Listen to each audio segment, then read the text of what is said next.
Welcome to the Unhurried Living podcast. We're sharing leadership conversations to help you develop unhurried rhythms of rest and work. We're helping you overcome hurry and make time for what matters most. And now, enjoy today's episode.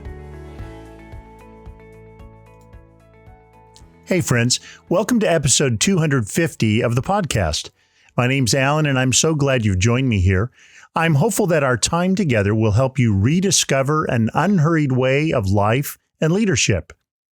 Now, we talk a lot on this podcast about God's gift of rest, but I wonder if you've ever thought about the gift of restlessness. Today, I'm talking with a longtime friend of the podcast, Casey Tygrett, about his new book, The Gift of Restlessness. In fact, Casey was among the first interviews we did when we first launched the Unhurried Living podcast nearly 6 years ago. That was episode number 16, and we talked about his first book, Becoming Curious. Casey speaks with the compassion and wisdom of a spiritual director. I think you're going to appreciate what he has to share. Let me tell you a little bit more about Casey. He earned a Master of Divinity degree and a Doctor of Ministry in Spiritual Formation from Lincoln Christian Seminary. He completed the Tending the Holy Spiritual Direction training program in 2015, and since then has been able to provide spiritual direction to individuals both privately and as the Director of Spiritual Direction at Soul Care. Soul Care provides spiritual direction to church, parachurch, and not-for-profit leaders so they can lead from a place of soul health and soul flourishing. He is the author of Becoming Curious, a spiritual practice of asking questions, and The Practice of Remembering, discovering the place of memories in our spiritual life. The book, The Practice of Remembering, was awarded the 2020 Award of Merit in Spiritual Formation by Christianity Today. Now, if you're a new listener, welcome to the podcast. If you find these episodes helpful, would you please follow, rate, and review? And be sure to share this podcast with your friends. Now, let's dive into my conversation with Casey Tygrett.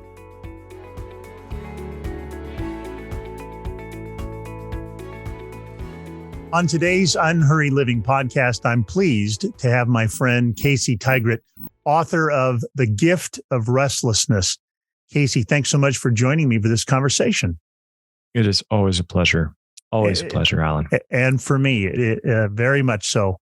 And I appreciate this book. I enjoyed reading it. And I'd love to start this conversation by asking you just to share a little of the story of how this particular book came to be. Yeah. I like to talk about books. When you read a book, you're really reading an author's life in one way or another.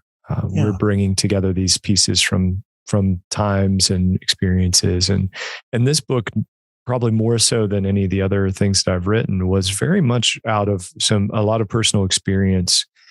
And I actually started on the concept well back in early 2018. And it never really, sometimes you just make things and then you see what happens and then you put it away. Yeah. And it was the years of 2020 through 21. And at the risk of making this sound like a pandemic book, I do think anything we talk about starting now that is past focused is going to have something to do with this great upheaval that we all experienced. And so what brought me to write this book is just recognizing restlessness in myself, and also through doing spiritual direction with people and serving as a spiritual director for people, seeing restlessness emerge in their life and what happens to us when we have these irritated, unsettled seasons, and asking the question that I think is most important to ask when we experience anything is God, is the divine in this? And what am I learning about that? And how do we receive and accept something like restlessness that is such a unwanted, like nobody has that on their Christmas list. Nobody wants restlessness as a part of their life. Yeah. And so this book was me trying to write through that as a spiritual director, as a husband and a father, as a human being, which is a spiritual being, and as a person participating in this greater world of suffering and joy and celebration and hope. And how do we bring the conversation of restlessness to a place where we can embrace it and maybe not normalize it, but just maybe normalize it. That might be a good way of putting it. To say this is one of the most common things that we experience. So what do we do with that? So that's really what pushed the book. That and just my own experience of being a restless person from time to time, whether it has to do with shifting up routines or every once in a while I'll grow a little facial hair and I can't accomplish the magnificence that you do. I just look like I need to scrub, like I missed washing my face or something. I just look dirty. So, and Holly, my wife will ask me, she'll be like, what are you doing? What is this thing on your chin? Just no, don't do that. So from that to shaking up routines to shaking up even thinking about vocation, restlessness has this effect on us. Yeah. And so what do we do with that? And what is God inviting us to do with that? Well, I think those are great questions. And, admittedly, there aren't too many of us who on Christmas morning opening a box would say, hey, look, a whole box full of restlessness. Yay.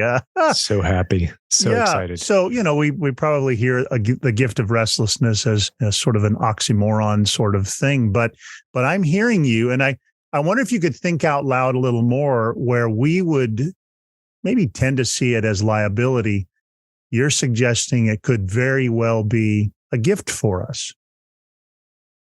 I think where it becomes a gift is when we see it for what it really is. And I think the metaphor that helped me work through that was the idea of wilderness. And the imagery of wilderness in Scripture is very much about the stripping away of everything that we use conventionally to handle life. So a wilderness experience always involves someone going to a place that is lonely and unfamiliar, experiencing circumstances that are adverse and challenging, and then seeing how they respond.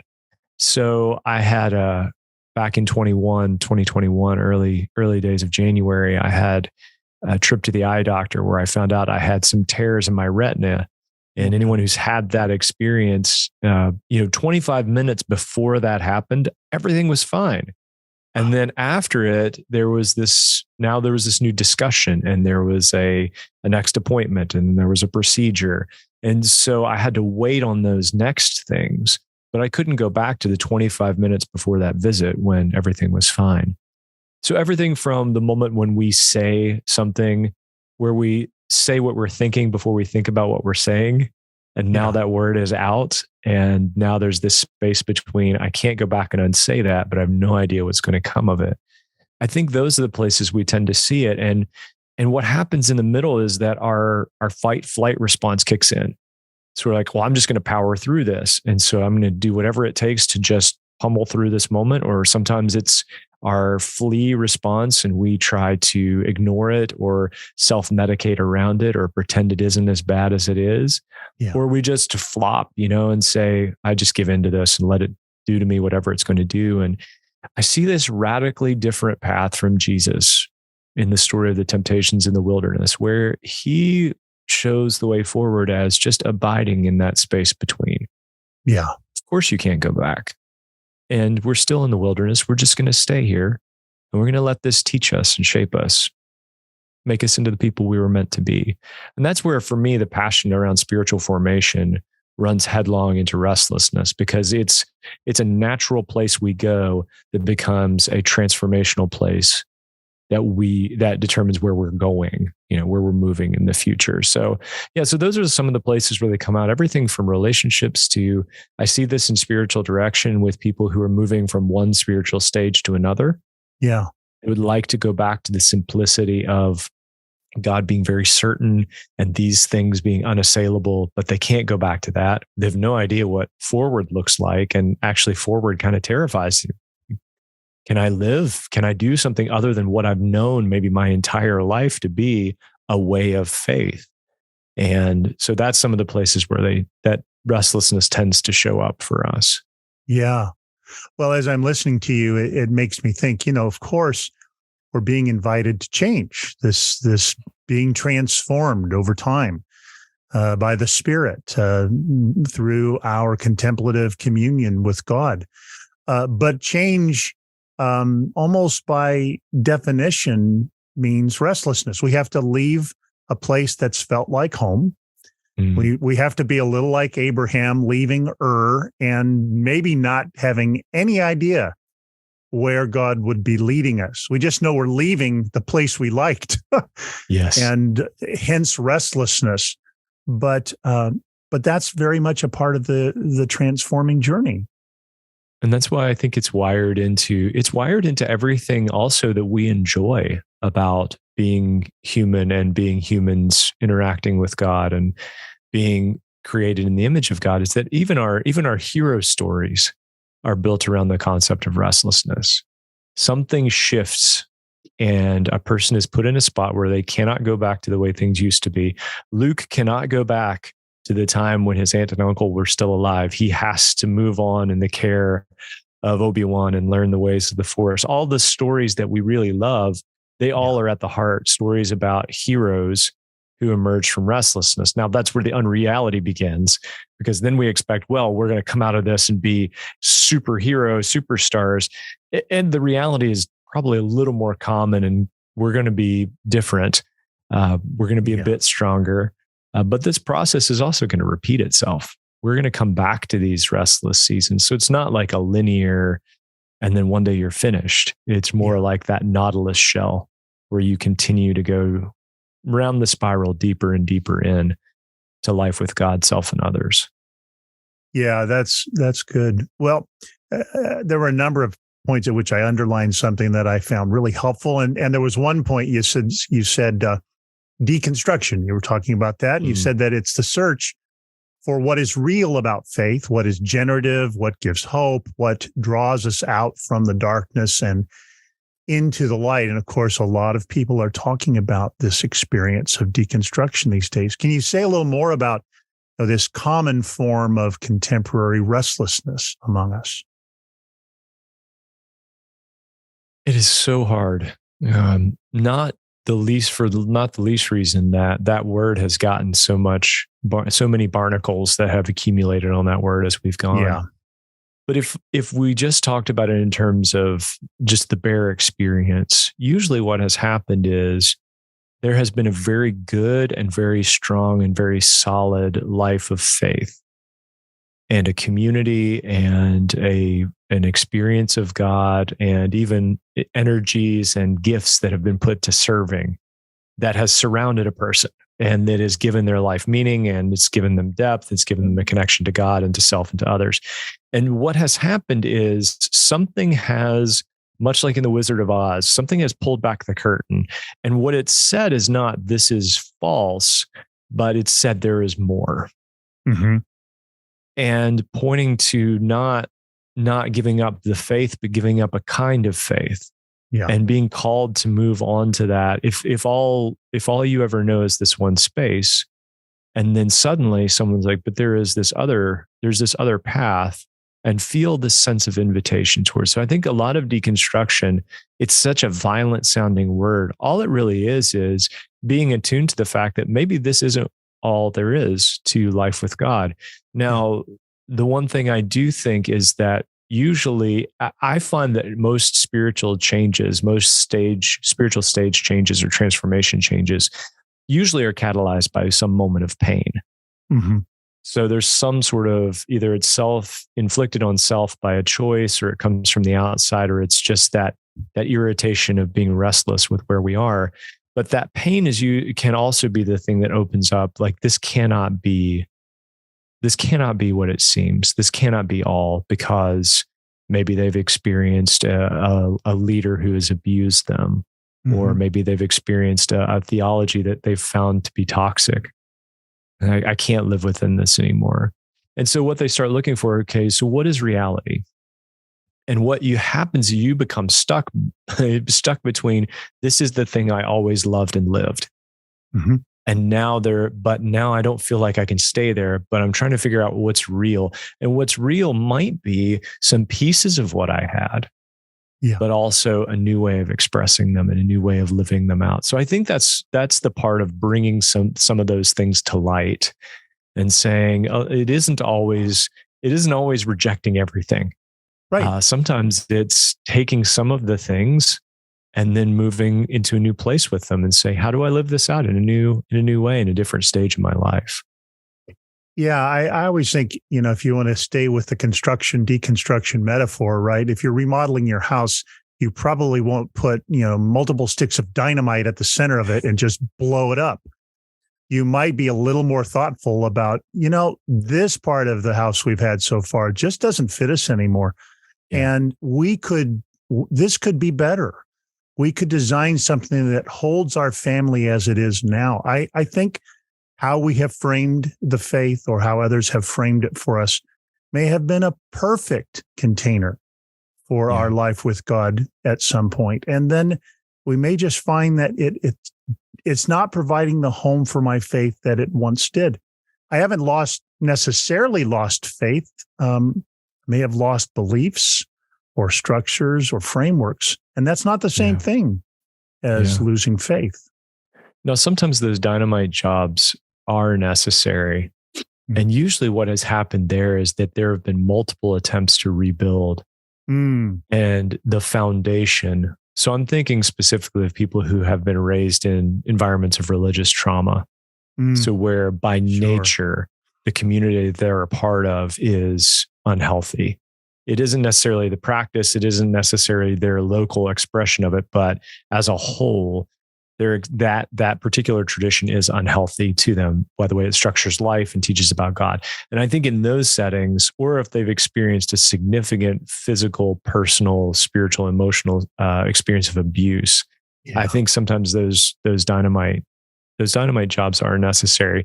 But it shouldn't be seen as by people who don't necessarily agree with the concept of deconstruction as that's what it always is.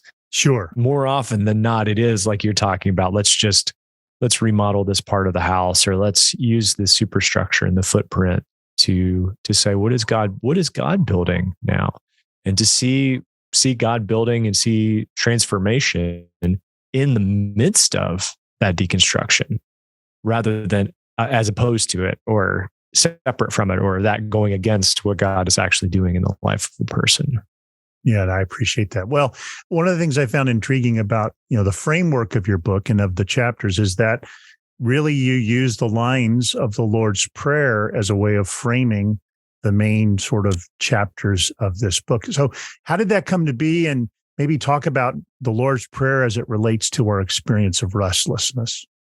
Yeah. As a person who's had the privilege of teaching Bible in churches and teaching undergrads about biblical interpretation, I love just thinking about the other half of the conversation that the Bible's having. I feel like it's so helpful, and maybe it's just me, but I feel like it's so helpful to imagine what we read is only one side of what we're hearing. So when I teach people about, especially the letters of Paul, I always remind them, so this is a second half of the conversation that's already happening.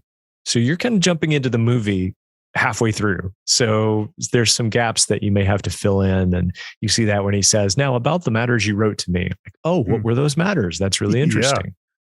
But looking at the Lord's Prayer, Jesus had at his disposal all sorts of prayer resources or forms or structures.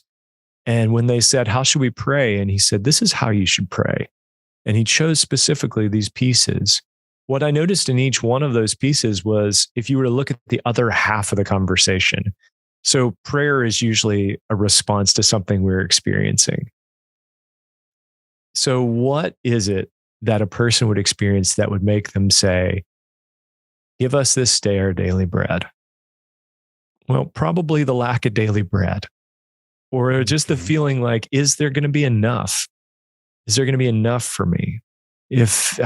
So I'm asking you, let there be enough for today. And so I began to frame the Lord's Prayer in light of the questions that might have pushed or led to those responses. It sounds like it might be a little convoluted, but when I hear Jesus say, our Father, there's this sense of belonging there. Yeah. our Father. It's this plural sense of what are you a part of?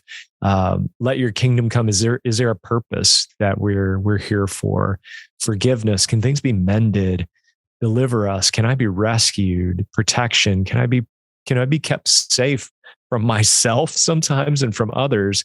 And that prayer seems to be a response to those questions. And those to me are the ones that when we're in our restless seasons, those are the ones we start asking. I've been made aware that there may not be enough love, attention, resources, eat, food, water, shelter for me to survive. And I can't go back to a time before that, but I have no idea if there's going to be enough. So is there enough for me? And that prayer of give us today what we need is really one that invites us to what I call a posture of abundance. Can we live our life from the perspective that there will be enough? How we get to that is a bigger question. So that's where the Lord's Prayer came to be kind of a backbone and a framework to the book. That's really helpful. Yeah. So, of course, the Lord's Prayer begins, Our Father, focus on the sort of God to whom we're praying. And sort of maybe then following on from that, another line I enjoyed in what you wrote, you said the opposite of idolatry, which is a different sort of God idea. The opposite of idolatry, the creating and worshiping of idols, is mystery. I really appreciated that. Can you say more about this reality, especially as it relates to this restlessness we're talking about? Yeah. Yeah, for me, it's a very practical story where I have experienced, or I've walked with someone who's experienced the moment where a metaphor or an image of God that we've carried has just run out of juice. Mm-hmm. So someone, for example, if I've been working with someone who has had an experience of an abusive father, that metaphor, that image of father is no longer something they can attribute to a God, not a loving God anyway. Yeah. So that's one of the hard things is we learn these metaphors and these images of God, and we build our faith, we attach our faith to them. But when that metaphor reaches, it's like all metaphors break down. Yeah. All images break down. If we're trying to describe the all-knowing, beautiful creator of the universe, at some point we're not going to quite get there. So we're all going to be close enough. This is close enough. Like God as warrior, yes, but no. Yeah. So there's always this push where we hit the ceiling of the metaphor. And so what happens sometimes is that we just double down on the metaphor. And so instead of having to rethink that or reconstruct or deconstruct or attach to a new picture of who God might be, we double down on, no, this has to be. And once we've moved past the idea of this, every metaphor is just a way of describing something we can't describe, to this metaphor is God and has to be protected, that's when we've moved into idolatry. Mystery, we've made an idol out of the picture of God as blank. What mystery allows us to do is say, yeah, God is Father, and God is also not at all Father in the way that we conceive of it. And so mystery really allows us to sit in between those two things. And it makes us nervous at some stages of faith. When you hear somebody say, God is Mother, if you grew up in a strong tradition that God was always Father, there's a part of you that goes, oh, okay, I'm going to need to sit with that for a minute. Changing just the way part of the book is I've started to refer to God as the divine. Because I think that word God sometimes gets loaded with things that aren't supposed to be there. And so even when I say that, I've said that in different groups, and I've watched people go, oh, okay. Are you still in our neighborhood? Yeah, I feel like you've moved to a different subdivision and you're just visiting. But that's and I'm not accusing anybody that would respond that way. Sometimes we're just trying to get adjusted to a new way somebody articulates God. Yes. But when it becomes a matter of whether or not you are a person of faith or not, if you use this metaphor, then you are truly a person of faith. That's when what I say in the book is that sometimes we mistake the telescope for the stars. That's a great way of saying it. Yeah. The image is not God.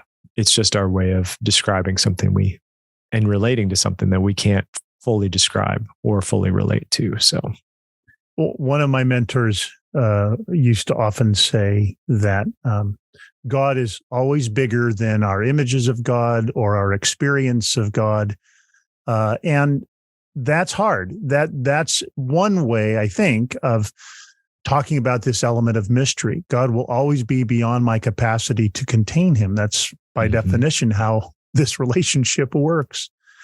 And that makes me restless, I think. And it stretches you. It stretches us. It stretches us to have to know that we can attach to a picture and then know we're probably going to grow out of that, and just allowing ourselves the freedom to do that.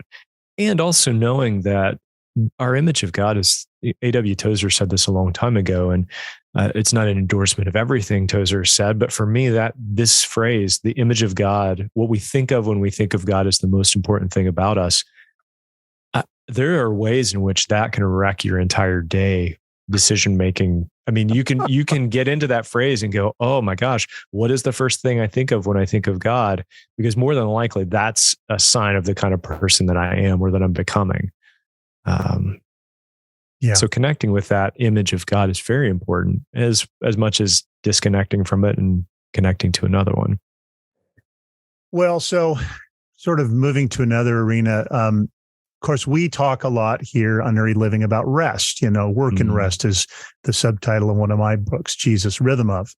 And so I just thought I was looking for ways to intersect between what you're saying about the gift of restlessness and some of what I think you and I both would say about the gift of rest. And so I found this and really appreciate it, and would love for you to think more about this, talk more about this. You said the desire to remain relevant, powerful, and spectacular in our job causes us to engage in unhealthy rhythms of overwork, to skip out on rest or relationships because we want to be known as someone who gets things done. So say more about that. And especially this interplay between the gift of rest God is giving us and the gift of restlessness that helps us stay engaged and grow. Yeah. There's a way in which restlessness, if we're honest about it, if we really look it square in the eye, can teach us about it reveal to us what we really believe about rest, because it will also show us what we really believe about what our work is. Yeah. And just like you, I've invested time in some of these wonderful writers and thinkers around the idea of Sabbath rest. And Abraham Joshua Heschel, especially, just some of the language he brings, but the idea of time and space, and that we're constantly working around space, like taking space, but God builds us this cathedral in time that is rest. Like we step out of this normal rhythm. The only way you can step out of that rhythm is if you become aware of the fact that you're not in control of the universe. And that's normally, I think restless seasons are times where we feel like we're not in control of anything. Mm-hmm. And so our typical response is to try and grab it all back.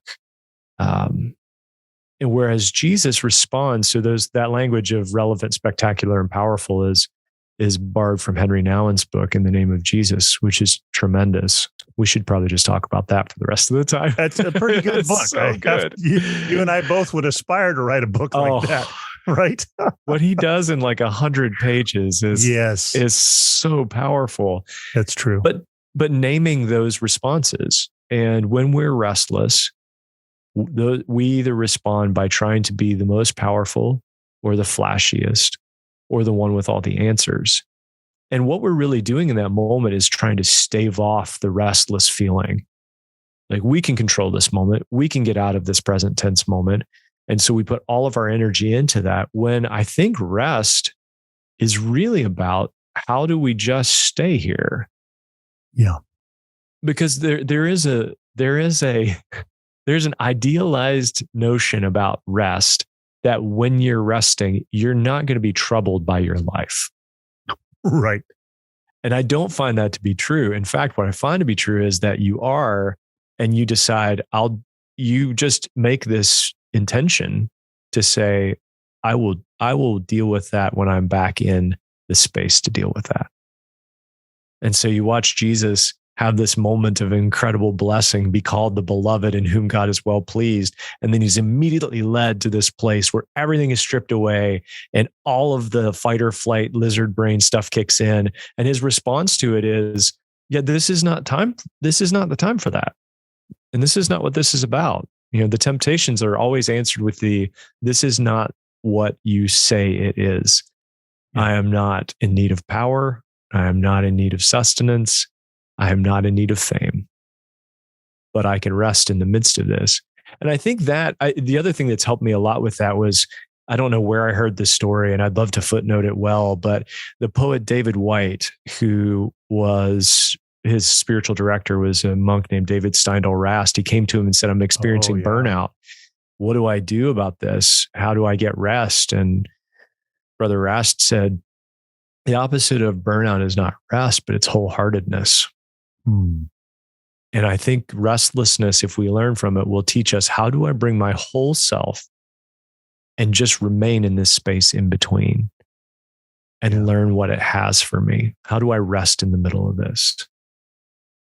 Well, maybe just following on to that, rest and then peace. You mentioned Heschel and some other writers, but you say about peace that the Hebrew word shalom, which is often translated peace, is not the absence of trouble, but it is the presence of order. You said shalom is peace in which both ease and comfort, as well as trouble and trial, have their place.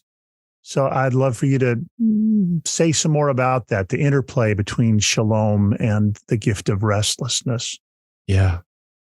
It gets at it gets at the heart of what sometimes we conceive faith to be, which is, if I am with God, everything will be fine. And that is true, but that does not mean that all things are swirling around us fine, or that we'll have some sort of bubble that protects us and keeps us safe from that. And peace, having everything in its right place, to me is knowing that the pain is just as instructive as the goodness or the ease. So a day with my daughter where everything is going according to plan and it's sunny and we're sitting by the fire outside and the dog isn't being obnoxious, which happens from time to time, not always, but from time to time. There's just when you look around, you go, this is a perfect moment. And you feel your own restlessness at that moment because you're like, I don't want this to ever end. How do we stay here? Fast forward to the times when it's not like that and attitudes are flaring and we're disagreeing and the dog is going nuts and it's raining, or it's Chicago and it's February and you've got 15 inches of snow on the ground. And that is as much a teacher and a forming force as that moment where everything was perfect. And so allowing ourselves to see the gift of restlessness as both, this is a gift that I don't have it, and this is a gift that it's present. That to me is the heart of finding our way back to the kind of peace that God uses to change us, to move us along, to deepen us. John O'Donohue, I quote him in the book where he says that everything that happens to us has the potential to deepen us. Mm-hmm. I have no idea what that looks like. That's like most of O'Donohue's stuff. I love it. And I'm like, how does that work? I don't know what that looks like, but I do know that I agree with it. Yeah. Because I've experienced that. I've walked with people who've experienced that. And that is just the key. That's the key piece of thinking that helps us embrace the present tense that we're stuck in. I can't go back. I can't go forward. Here I am. This has the potential to deepen me if I'll just let myself stay here.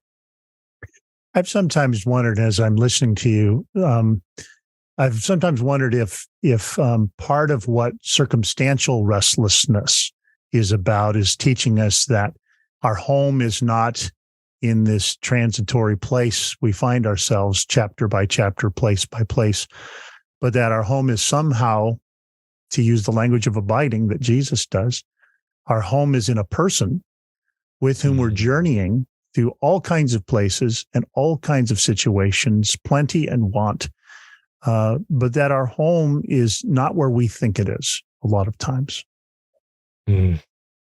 Yeah.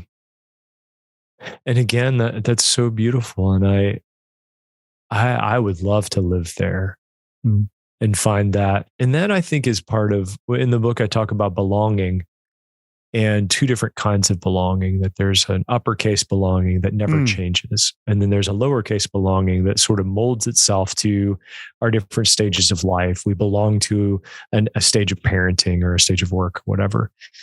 And I wonder if that's what it is. Like that capital B belonging is just knowing we always have this home that is a person, that if I'm with you, you are with me.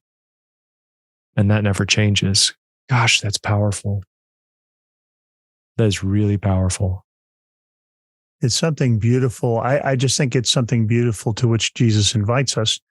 And I always think, what good news it is that he's a much better teacher than I am a student, and very patient with me as I slowly learn what he's trying to teach me. Yeah. And that's a restless space too, isn't it? Like we can get irritated with ourselves for not picking up this stuff faster. Like it's been however many years. How am I not? Because you're just riding down the Nautilus. You're just going deeper and deeper in. You're going to come back around to some of these things over and over and over again. That's for sure. Well, I'll one more line. This one is a line you quote from Father Ron Rolheiser, which I enjoy reading his stuff a lot. And he said, and this was an ouch when I underlined this one. He said, often I end up sucking God into my obsession rather than opening my obsession to God. So in the margin, I wrote, yikes. And what might it Sorry look about like? that. Well, it's a holy yikes, I think. The gift of restlessness and the gift of yikes. So what might it look like to be that open and honest with God about my life and, my obsessions, my stuff? Yeah.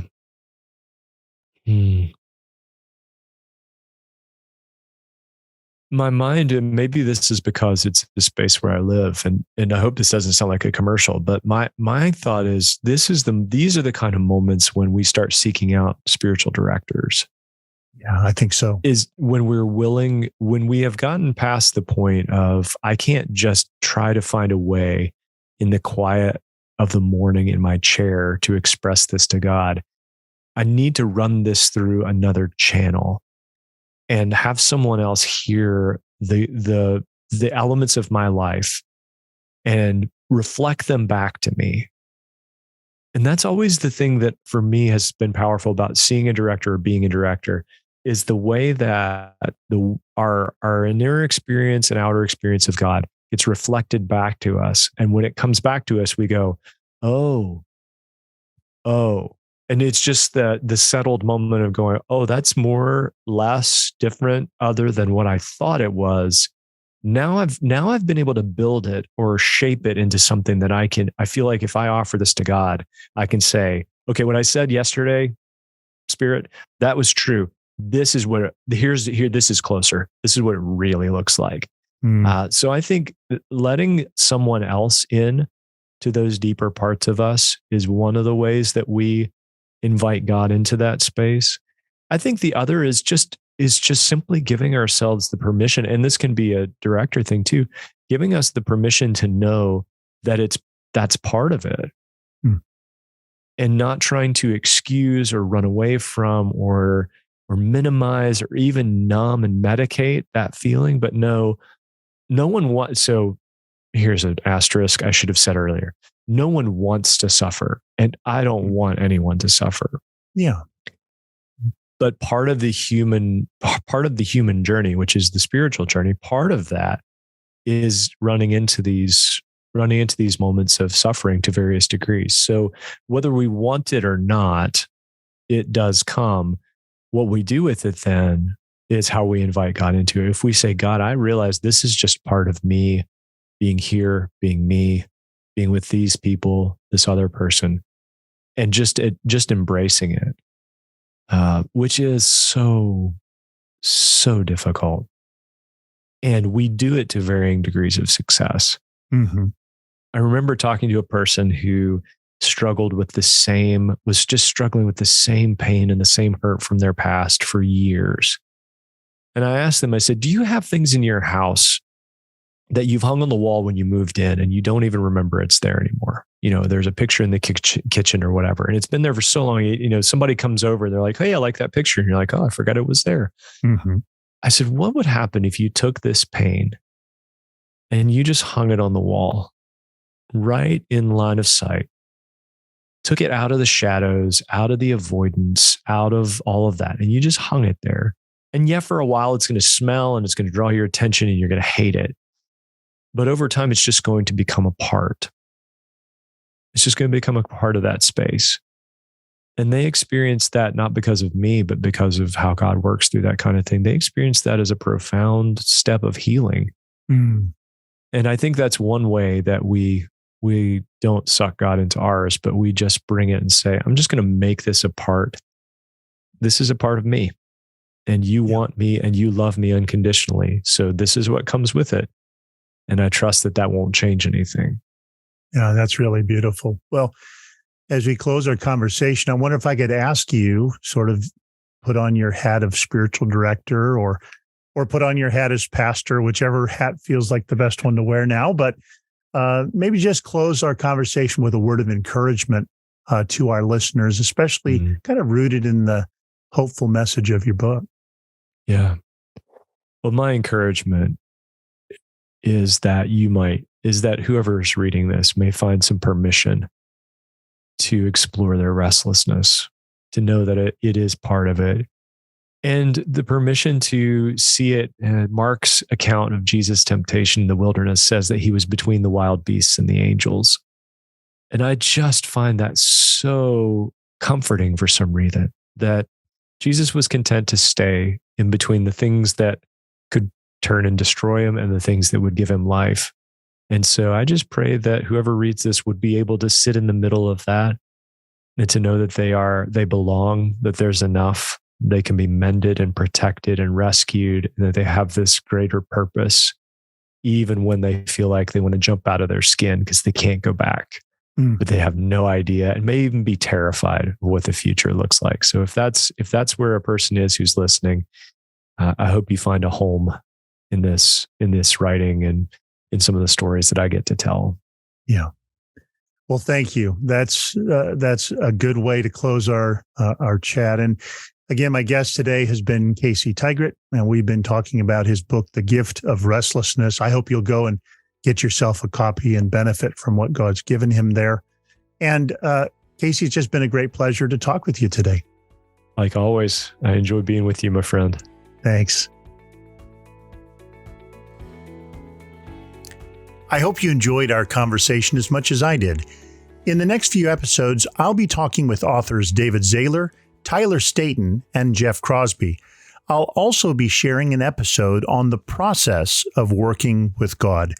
I can't wait to share those with you.